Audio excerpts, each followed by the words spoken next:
जोहार झारखंड। आप सभी का स्वागत है eagle IAS the study zone में।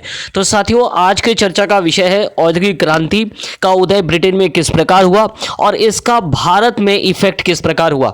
अर्थात ब्रिटेन में उदय के साथ साथ संपूर्ण विश्व में जो है औद्योगिक क्रांति का प्रभाव तो देखा ही गया था, और इस संदर्भ में हम ये चर्चा करेंगे कि भारत में कब औद्योगिक क्रांति का उदय हुआ, किन किन कंपनियों का जो है उदय हुआ था ब्रिटिश काल में। इन सभी मुद्दों पर जो है आज हमारा चर्चा का विषय है।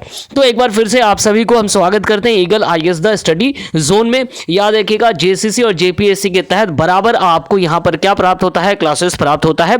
तो हमसे जुड़ना ना भूले और नोटिफिकेशन बेल को दबा ले ताकि आपके पास हमारी जो क्लासेस है वो सबसे पहले पहुंच जाए। चलिए, तो पहला प्रश्न देख लेते हैं कि पहला प्रश्न है कि औद्योगिक क्रांति का अर्थ क्या है, अर्थात औद्योगिक क्रांति को हम किस संदर्भ में व्यक्त कर सकते हैं। फैक्ट्री पद्धति का प्रारंभ, सामाजिक जीवन में मशीनों का व्यापक प्रयोग, वाष्प शक्ति, विद्युत, प्राकृतिक तेल के उपयोग या उपयुक्त सभी। तो स्पष्ट रूप से औद्योगिक क्रांति का अर्थ हम किस रूप में कह सकते हैं। क्या केवल कुछ मशीनों का उपयोग ही जो है औद्योगिक क्रांति था? बिल्कुल नहीं। याद रखिएगा, एक तरफ जहां फैक्ट्री पद्धति अर्थात फैक्ट्री सिस्टम, इससे पूर्व क्या था, ब्रिटेन या हम कह सकते हैं कि संपूर्ण विश्व में घरेलू स्तर पर कुटीर उद्योग थे, लेकिन अब जो है फैक्ट्रियों में जाकर के क्या होगा, वस्तुओं का उत्पादन शुरू हो गया, अर्थात प्रोडक्शन शुरू हो गया। तो औद्योगिक क्रांति का पहला जो हमें प्रभाव दिखने लगा वो ये था कि याद रखना है कि फैक्ट्री सिस्टम जो है उठ करके आए, और इसके साथ साथ सामाजिक जीवन में इन मशीनों का प्रयोग दिखने लगा। अधिक से अधिक मशीन जब उपयोग में आने लगे, तो चाहे वो परिवहन सिस्टम हो, चाहे वो माल धोने के लिए हो, चाहे वो हम रेगुलर जीवन में और भी कई चीजें जो है मशीनों का प्रयोग जो है सामाजिक जीवन में भी इसका व्यापक प्रयोग होना शुरू हो गया। इसके साथ साथ वाष्प शक्ति, विद्युत एवं प्राकृतिक तेल का उपयोग। पहले याद रखिएगा जो है वाष्प शक्ति नहीं थी, जल शक्ति के माध्यम से काम किया जाता था, लेकिन अब स्टीम इंजन, विद्युत और प्राकृतिक तेल का उपयोग में जो है वृद्धि आई, जिसने फैक्ट्री सिस्टम को क्या किया और मजबूत किया। तो औद्योगिक क्रांति के संदर्भ में हम ये कह सकते हैं कि फैक्ट्री पद्धति का भी प्रारंभ हो चुका था। सामाजिक जीवन में इन मशीनों का और टूल्स का क्या होने लगा, प्रयोग होने लगा। वाष्प शक्ति, विद्युत और प्राकृतिक तेल का उपयोग भी क्या हो गया, बढ़ गया था। तो उपयुक्त सभी, याद रखिएगा औद्योगिक क्रांति का अर्थ क्या है ना, उपयुक्त सभी जो है औद्योगिक क्रांति के अंतर्गत थे। चलिए नेक्स्ट प्रश्नों की ओर देख लेते हैं कि नेक्स्ट प्रश्न क्या है। नेक्स्ट प्रश्न देखते हैं, औद्योगिक क्रांति का जन्मदाता किसे माना जाता है?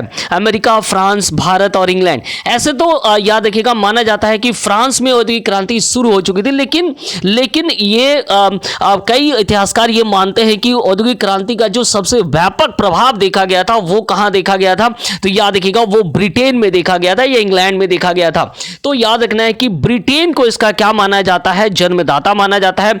हालांकि उसी संदर्भ में बाद में अमेरिका में हुआ, उसी संदर्भ में फ्रांस में हुआ, और इस प्रकार ये बाद की जो लेटर पीरियड ऑफ जो इंडस्ट्रियलाइजेशन है उसका इफेक्ट हमें कहां दिखने लगा ना, ब्रिटेन के जो उपनिवेश थे उनमें भी ये दिखने लगा, और इसके तहत ही जो है भारत में भी जो है इंडस्ट्रियलाइजेशन का प्रवेश होना शुरू हो गया। तो इस प्रकार याद रखिएगा सबसे पहले तो इसका प्रभाव जो है हमें ब्रिटेन या इंग्लैंड में दिखने लगा, और उसके बाद धीरे धीरे ये फ्रांस, अमेरिका, बेल्जियम या अदर जो यूरोपियन कंट्रीज और फिर जो है इनके उपनिवेशों पर भी ये दिखने का जो है दिखने लगा था। चलिए नेक्स्ट प्रश्नों की ओर आगे बढ़ते हैं, देखते हैं नेक्स्ट प्रश्न क्या है। औद्योगिक क्रांति का समय काल क्या है? औद्योगिक क्रांति को हम कौन से समय काल में बांट सकते हैं? तो याद रखिएगा औद्योगिक क्रांति को मूल रूप से दो समय काल के लिए बांटा जा सकता है। इतिहासकारों में हालांकि इस बात को लेकर के विभेद है, लेकिन मूल रूप से इसे दो भागों में बांटा जा सकता है। तो चलिए देखते हैं, 1760 से लेकर 1850, 1850 से लेकर 2023, ए एंड बी या उपयुक्त में से कोई नहीं। मेरा जो यहां पर याद रखिएगा 1850 से 2023 का अर्थ है कि अब तक औद्योगिक क्रांति का जो फर्स्ट फेज है वो बिल्कुल 1760 से 1850 को था, और 1850 के बाद से 2023 अर्थात वर्तमान समय तक भी जो परिवर्तन आ रहे हैं वो किस में आएंगे ना, वो इंडस्ट्रियल रेवोल्यूशन के अंतर्गत ही आएंगे। अब जो नया सेक्टर हमें दिख रहा है वो आईटी सेक्टर, तो ये भी क्या है कि इंडस्ट्रियल रेवोल्यूशन का ही भाग याद रखना है। तो हम कह सकते हैं कि ए और बी ये दोनों क्या है ना औद्योगिक क्रांति का समय काल है। ये प्रथम फेज है और ये दूसरा फेज है। तो अब दोनों जो है ये सेकंड फेज की ओर हम लोग क्या है चल रहे हैं वर्तमान स्थिति में। तो इसका उत्तर क्या होगा? इसका उत्तर होगा ए और बी, इसका उत्तर होगा। चलिए नेक्स्ट प्रश्नों की ओर आगे बढ़ते हैं। औद्योगिक क्रांति का प्रभाव सबसे अधिक किस उद्योग पर पड़ा? तो यह सबसे बड़ा प्रश्न है कि औद्योगिक क्रांति जो उत्पन्न हुई ब्रिटेन में और उसका सबसे पहला प्रभाव किस इंडस्ट्री पर पड़ा? क्या ये वाहन उद्योग पर पड़ा, अर्थात क्या ये ट्रांसपोर्टेशन जो उद्योग है उन पर पड़ा, इस्पात उद्योग पड़ा, लौह इस्पात उद्योग पर पड़ा, सूती वस्त्र उद्योग पर पड़ा, या कोल और उनके साथ साथ जो खनन उद्योग पर है उस पर इसका सबसे प्रभाव पड़ा? तो याद रखिएगा सबसे ज्यादा प्रभाव पड़ा सूती वस्त्र उद्योग पर, इसका प्रभाव पड़ा। 1750 से पूर्व की अगर हम बात करें ब्रिटेन में, तो याद रखिएगा पुराने कताई मशीनों के द्वारा क्या किए जाते थे? बुनाई किए जाते थे। 1750 के बाद जो है नए कपड़े, नए रेशे के कपड़े जो है बनने लगे थे। 1733 के आसपास जो है याद रखना है कि यहाँ फ्लाइंग शटल का डेवलपमेंट किया गया था जॉन नाम के बुनकर के द्वारा, और उसके बाद 1764 में यहाँ जो है स्पिनिंग याद रखना है कि स्पिनिंग मशीन का आविष्कार हो गया जेम्स हरगिव्स के द्वारा। और 1769 में सबसे ज्यादा डेवलपमेंट हुआ जब रिचर्ड आर्कराइट ने जो है वाटर फ्रेम का डेवलपमेंट किया, और इस वाटर फ्रेम डेवलपमेंट के साथ ही सूती वस्त्रों का उत्पादन जो है कई गुना बढ़ गया। और आपने देखा कि 1760 ईस्वी से ही हम ये क्या पकड़ते हैं, 1760 के दशक से ही हम ये मानते हैं कि इंडस्ट्रियल रेवोल्यूशन जो है ब्रिटेन में आया था। तो जैसे ही रिचर्ड आर्काइव के इनोवेशन आए, वाटर फ्रेम का डेवलपमेंट हुआ, और इस जल शक्ति के माध्यम से जो है कताई या बुनाई का काम जो है अधिक होने लगा, स्पिनिंग का काम जो है अधिक होने लगा, और इस प्रकार जो औद्योगिक क्रांति का जो है जोर शोर से चलने लगा। तो सबसे पहले सूती वस्त्र उद्योगों का क्या हो गया ना, याद रखना है कि इसका सबसे पहले इंपैक्ट किस पर पड़ा? सूती वस्त्र उद्योग पर पड़ा। इसके साथ साथ याद रखिएगा ब्रिटेन पूर्व में तो भारत से ही जो है क्या ले जाते थे ना, कपड़ों याद रखना है कि रेशम कपड़ों का आयात करते थे, कॉटन का भी, सूती वस्त्रों का आयात करते थे। लेकिन जैसे ही उन्होंने जो इंडस्ट्रियल रेवोल्यूशन शुरू हुआ तो उन्होंने क्या किया ना, आयात कर पर अधिक टैक्स लगा दिया, और भारत से आयात को रोककर अपने स्थान पर अर्थात अपने क्षेत्रों पर जो है क्या किया ना, इस सूती वस्त्रों के उत्पादन को वृद्धि जोर शोर से करना प्रारंभ कर दिया। तो इस प्रकार सूती वस्त्र का उद्योग पर ही याद रखना है कि सबसे पहले क्या पड़ा था ना, औद्योगिक क्रांति का प्रभाव पड़ा था। चलिए नेक्स्ट प्रश्नों की ओर देखते हैं। निम्न में से किन कारकों का संबंध औद्योगिक क्रांति के साथ है? कौन से कारक का संबंध जो है इंडस्ट्रियल रेवोल्यूशन के साथ हम जोड़ सकते हैं? जनसंख्या वृद्धि का संबंध, कृषि उत्पादन में वृद्धि, अंतर्राष्ट्रीय व्यापार में वृद्धि, या उपरोक्त सभी? तो याद रखिएगा ब्रिटेन में औद्योगिक क्रांति उदय होने के बहुत सारे ऐसे कारण हैं, लेकिन इनमें 4 ही कारण को यहां पर जोड़ा गया है। उनमें से औद्योगिक क्रांति के लिए मशीनों का प्रयोग, और मशीनों के प्रयोग के लिए जो है अधिक से अधिक लेबर की आवश्यकता थी। और इंग्लैंड में याद रखिएगा 1740 के दशक में जो है जनसंख्या काफी बढ़ना प्रारंभ हो गया था। हालांकि 1700 से लेकर 1740 तक इंग्लैंड में 60-70 लाख ही क्या थे ना लोग थे, लेकिन 1740 के दशक में इसमें जो है आशातीत वृद्धि हुई। 3.5 अर्थात 3.5% की जनसंख्या वृद्धि हो गया। 50 से 60 के दशकों में जो है याद रखना है कि 7% तक वृद्धि हो गया, और हम देखते हैं कि 1810 तक जो है यहाँ 16% जनसंख्या का वृद्धि हुआ।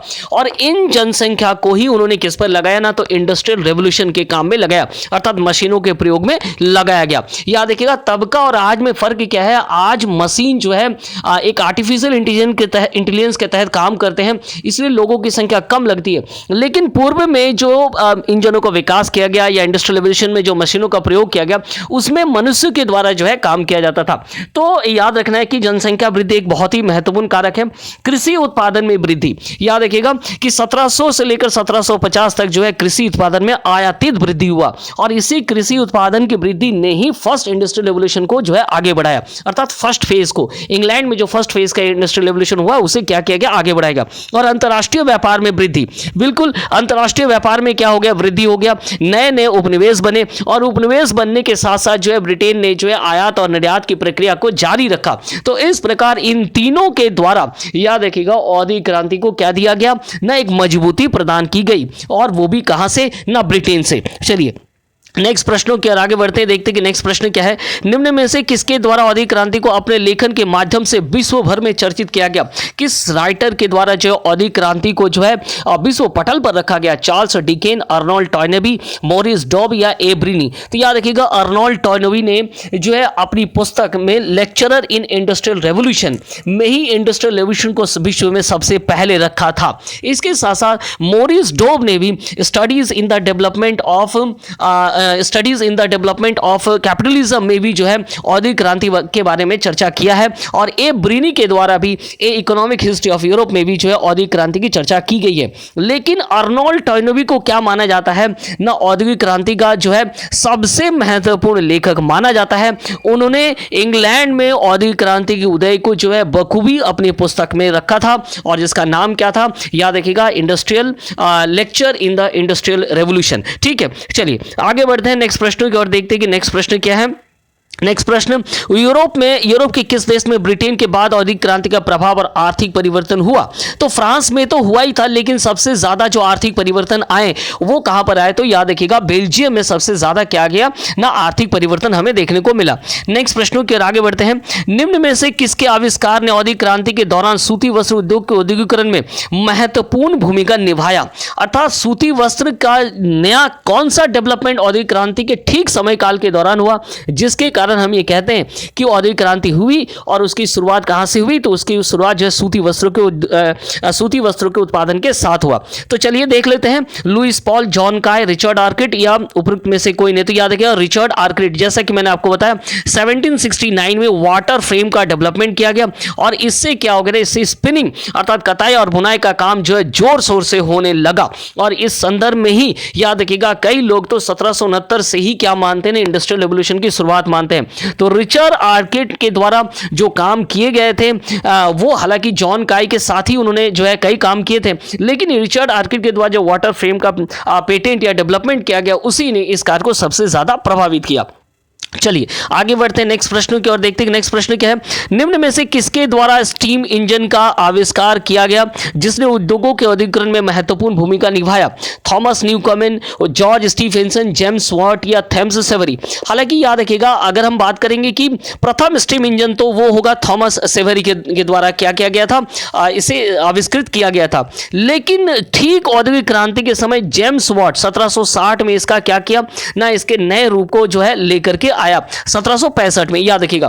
तो जेम्स वाट के द्वारा जो काम किए गए या स्टीम इंजन में जो सुधार किए गए उसका उपयोग जोर शोर से होने लगा। और सबसे ज्यादा महत्वपूर्ण कार्य तब देखा गया 1830 में, जब जॉर्ज स्टीफेंसन के द्वारा इसका प्रथम बार कॉमर्शियल उपयोग किया गया रेलवे में।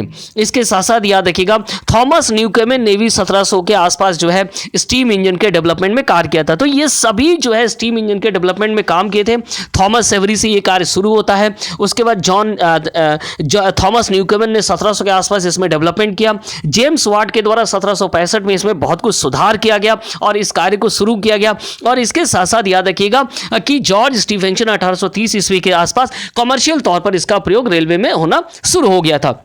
तो ये वो सभी है जिन्होंने स्टीम इंजन के डेवलपमेंट में सहायक भूमिका निभाई और औद्योगिक क्रांति को क्या दिया ना, एक मजबूती प्रदान किया जो है इंग्लैंड में। ठीक है, चलिए आगे बढ़ते हैं नेक्स्ट प्रश्न की ओर, देखते हैं नेक्स्ट प्रश्न क्या है।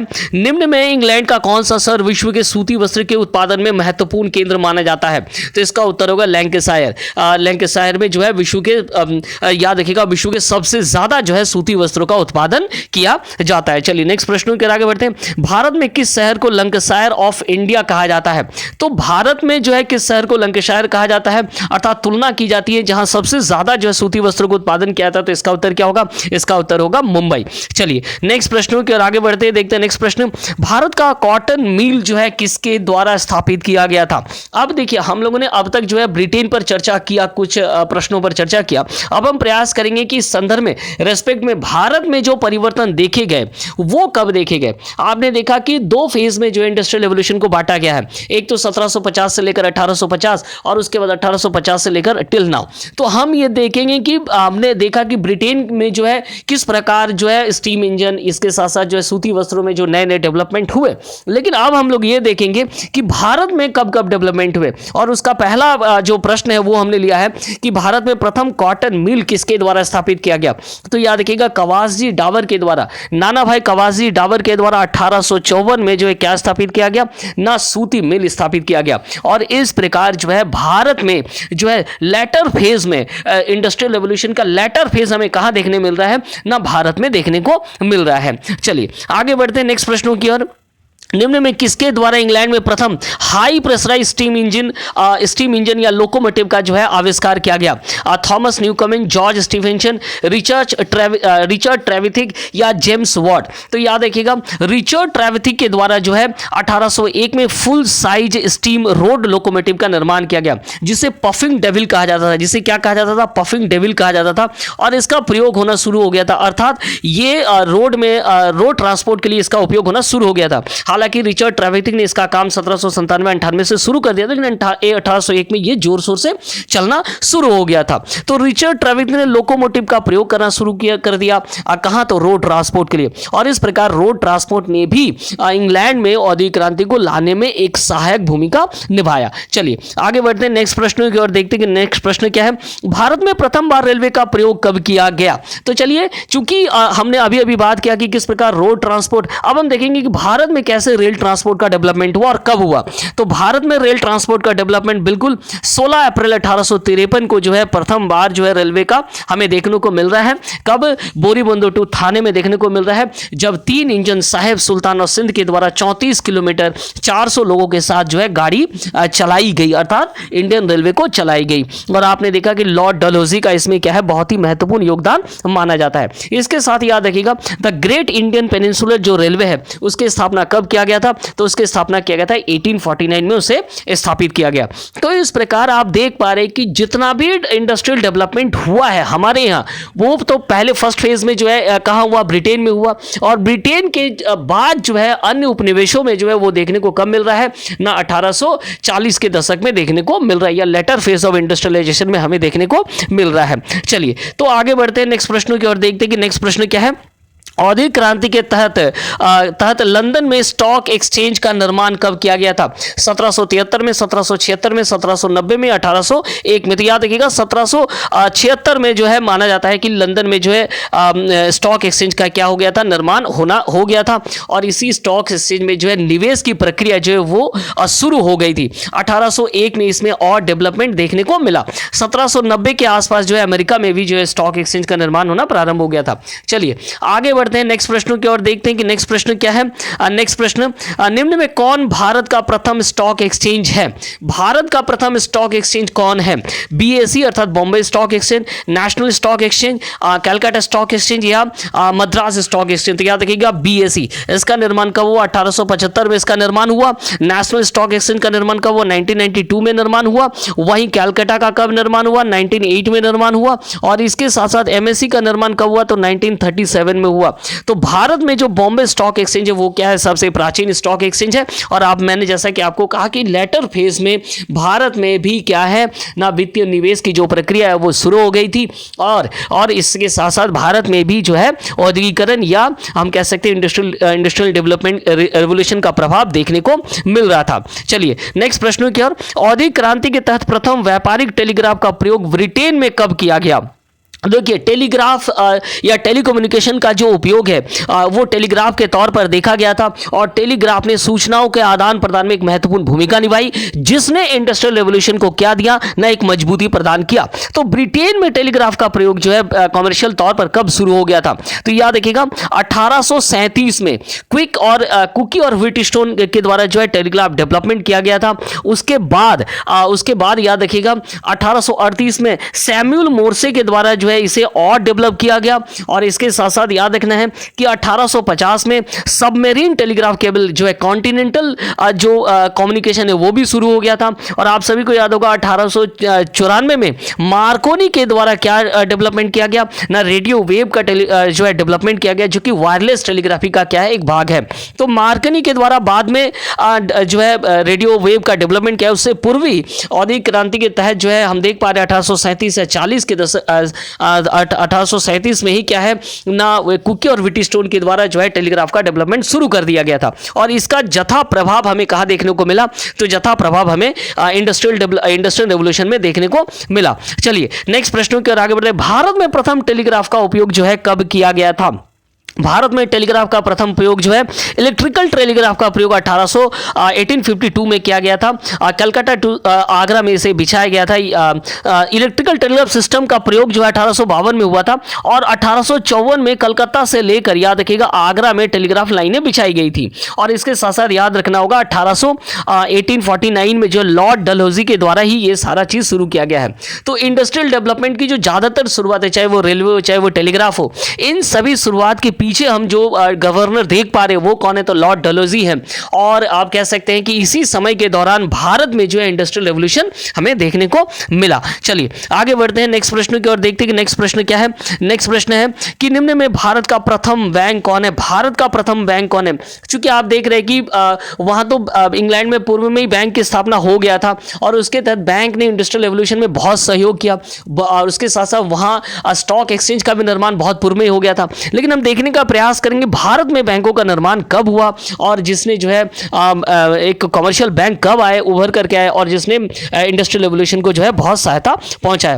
तो state bank of India, bank of Hindustan, imperial bank. तो भारत का प्रथम बैंक अगर बात करेंगे तो बैंक ऑफ हिंदुस्तान होगा। 1770 में अलेक्जेंडर एंड कंपनी के द्वारा इसे स्थापित किया गया था। इंपीरियल बैंक 1921 में इसे स्थापित किया गया था, जिसे 1955 में जो है नेशनलाइज किया जाता है स्टेट बैंक ऑफ इंडिया के तौर पे, स्टेट बैंक ऑफ इंडिया के साथ। चलिए आरबीआई का स्थापना याद रखिएगा। आरबीआई हमारे भारत में जो सबसे बड़ी बैंक या सारे बैंक जिसके अंडर में है वो है आरबीआई और इसकी स्थापना जो है 1 अप्रैल 1935 को किया गया है आरबीआई एक्ट 1934 के अधीन। तो इस प्रकार भारत में जो प्रथम बैंक आए थे वो 1770 में आए थे, लेकिन पूर्ण रूप से इंपीरियल बैंक जो है कार्य करने लगा था 1921 में। और स्टेट बैंक ऑफ इंडिया की अगर हम बात करें, याद रखिएगा, तो स्टेट बैंक ऑफ इंडिया पहले कलकत्ता स्टेट बैंक के रूप में तैयार होती है 1806 के आसपास और ये बाद में जो स्टेट बैंक ऑफ इंडिया बनता है। ठीक है, चलिए आगे बढ़ते हैं नेक्स्ट प्रश्नों की ओर, देखते हैं क्या है नेक्स्ट प्रश्न। ब्रिटेन में औद्योगिक क्रांति के तहत केमिकल उत्पादन जो है कब प्रारंभ हुआ। 1740, 1790, 1800 या 1820 के दशक में। केमिकल इंडस्ट्री का भी जो है इंडस्ट्रियल रेवोल्यूशन में क्या है बहुत ही महत्वपूर्ण योगदान है। और ब्रिटेन में 1740 के दशक में ही केमिकल का उत्पादन शुरू हो गया, जब सल्फ्यूरिक एसिड का उत्पादन शुरू हुआ लेट चैम्बर प्रोसेस से। बाद में अल्कली सोडियम कार्बोनेट का उपयोग हुआ 1790 के दशक में। 1800 में यहाँ ब्लीचिंग पाउडर का उत्पादन शुरू हो गया और इस प्रकार डेवलपमेंट का प्रोसेस जो है शुरू हो चुका था। तो सल्फ्यूरिक एसिड हो, अल्कील हो या ब्लीचिंग पाउडर हो, इन सभी ने केमिकल इंजीनियरिंग के क्षेत्र में एक परिवर्तन लाया और हम कहेंगे कि इंडस्ट्रियल रेवोल्यूशन को जो है एक महत्वपूर्ण अपना योगदान दिया। और भारत में प्रथम केमिकल फैक्ट्री जो है कब स्थापित हुई। 1901, 1950, 1970 या 1980। तो याद रखिएगा हमारे भारत में Bengal chemical and pharmaceutical Bengal chemical and pharmaceutical BCPL याद रखना है, जो कि PC रॉय, आचार्य PC रॉय के द्वारा स्थापित किया गया था 1901 में।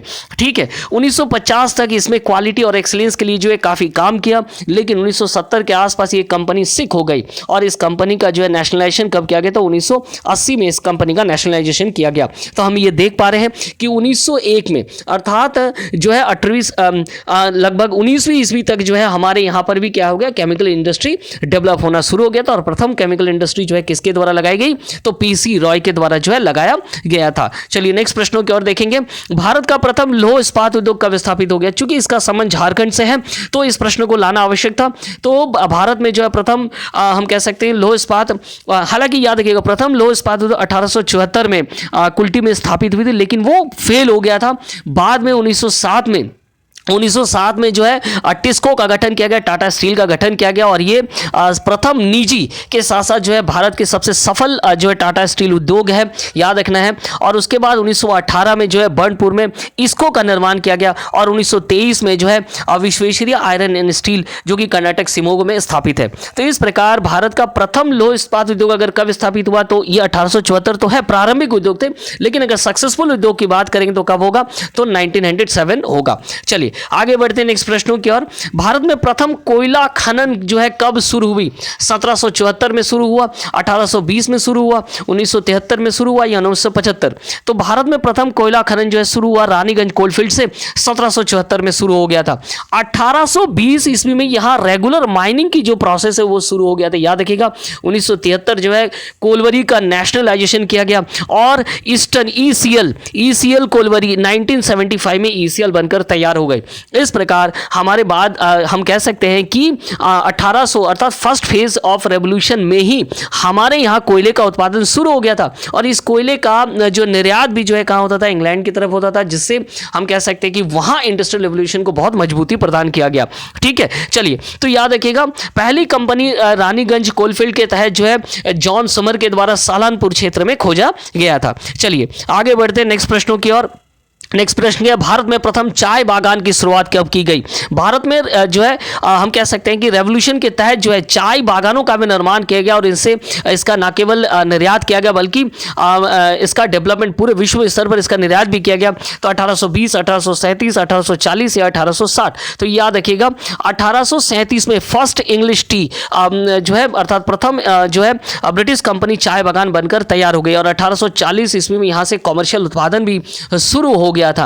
हालांकि 1820 जो है यहां पर चाय बागान बनना शुरू हुआ था और 1826 के आसपास जो है अहोम राजा के से असम के चाय बागान के क्षेत्र को खरीद लिया गया था और 1837 यहां पहला इंग्लिश चाय बागान शुरू किया गया अर्थात ब्रिटिश का चाय बागान शुरू हुआ और फिर कॉमर्शियल उत्पादन भी शुरू हो गया था। चलिए नेक्स्ट प्रश्नों की ओर आगे बढ़ते हैं। लेख इंडिया डेब्ट टू इंग्लैंड डेब्ट टू इंडिया। चूंकि याद रखिएगा कहीं ना कहीं औद्योगिक क्रांति का जो है व्यापक प्रभाव हमारे भारत पे देखने को मिला। ऐसा माना जाता है कि इंग्लैंड में जो औद्योगिक क्रांति हुई वहां जो रॉ मटेरियल की आवश्यकता हुई वो यहां से गया, तो यहां हमारे यहां से धन का भी क्या हो गया, बहुत ज्यादा निगर्मन भी हुआ। तो धन के निगर्मन का सिद्धांत जो है इंग्लैंड डेब्ट टू इंडिया एक लेख है जिसके माध्यम से प्रस्तुत किया गया था। तो किसके द्वारा प्रस्तुत किया गया?